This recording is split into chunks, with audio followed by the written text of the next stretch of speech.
Hello guys. Ito, isa ito sa aking mga workout sa morning routine. So, kasama to sa aking workout sa every morning kasi iba yung workout ko paggabi. So, ayan, sa mga nakikita ko dyan, yung iba is, minamadali nila yung ganyan. Pero yung sa akin, slow lang siya. Slowly. So, ayan, hinhold ko yung core ko dyan. Trust the process. Alam ko matagal pa. So, sobrang laki natin. Matagal pa nating ma-achieve yung goal natin. Pero, para din ito sa health natin. Sobrang gaan ng feeling kapag ka nakapag-workout ka. Ibang-iba talaga siya. Yung dati, hindi ako nag-workout kasi matagal na ako nakapagtigil sa pag-workout and bumalik ako ngayon. Ibang-iba talaga yung feeling kapag ka ikaw ay nakakapagpapawis. Sobrang gaan ng yung pakiramdam, kaya tinutuloy-tuloy ko na talaga siya. At saka, dahil naman nandito lang ako sa aking boarding house, wala akong ibang magawa kapag especially weekend. So ayan, ginagawa kong busy ang aking sarili sa magitan ng aking pag-workout. So isa ito sa mga ginagawa ko sa tuwing nandito ako sa boarding house. Tsaka na siya, sinali ko na dun siya sa aking morning routine. Yan, kung makikita nyo,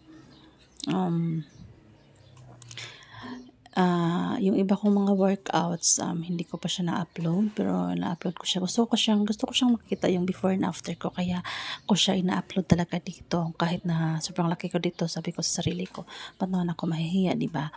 This is me, and gusto ko rin makita yung yung natin, para ma-inspire tayo na, ay, sobrang laki ko na talaga, kailangan ko na talagang magbabawas ng timbang. So, ayan, yan yung isa sa mga paraan ko dito, no, kasi dami na rin kong mga naiisip na paraan para lang ma-inspire aking sarili, pero talagang minsan, nawawala na talaga ako ng pero ito ngayon, I'm back with my para din sa ating health. Actually, magwa 1 month na ako sa workout na ito, and I just noticed, maliit lang muna yung nabawas ng timbang ko, 1 kilo lamang siya, pero yung mga ko naman is ko naman siya talaga, ma-feel ko naman talaga siya, yung mga damit ko, may lumuwag na siya, lumuwag na, pero hindi pa, pero at least, diba, hindi pa siya nakikita ng ibang tao, ako lang muna yung nakaka-feel nito, but at least, meron akong nakikita na pagbabago, diba, kaysa sa wala naman. So, tuloy lang natin tong ating pag-workout. Bahala na. Talagang gaan-gaan sa pakiramdam kapag ka nagkapag-workout tayo. Sobrang gaan-gaan talaga. Ibang-iba talaga siya yung nafe-feel na natin kapag ka nakapag-workout tayo compared sa wala talaga, yung hindi ka talaga nakakapagpapawis. So, thank you guys for watching all my videos. Please subscribe na rin at paki-follow, subscribe para makita niyo rin yung aking mga transformation, diba? I believe na liliit talaga tayo, yung health natin mag-i-improve din.